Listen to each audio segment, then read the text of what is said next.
This reminds me of something Alex said. Health IT traditionally has been evaluated quite deterministically, and then the decision's made, and then it's adopted. And she's saying now it's a longer term approach, and the evaluation isn't done when the purchase is made because the tool could be different a year from now.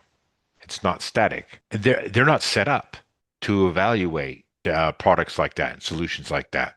A clinical role per se for someone to do that, nor is there allocated protected time. So even a trainee who would love to get on board with something like this because they'd get a huge, assessment and a huge tick for their portfolio, for their annual review of competencies, for their career progression, for interview material.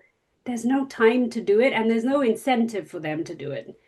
So everyone is harping on about this 10-year NHS going digital plan, but no one is speaking about the digital literacy that's lacking, the AI literacy that's lacking, the organization that's not at all ready, and the mindset adoption, the work culture. Those things are not going to change in a day.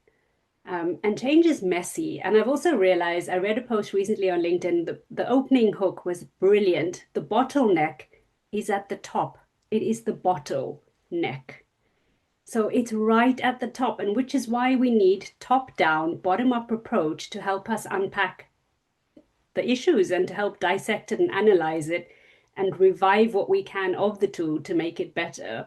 And like I'm saying, we need mutually agreed outcomes and shared decision making with multidisciplinary timelines that it can't work for one person in the team, but doesn't for the eight others in the team.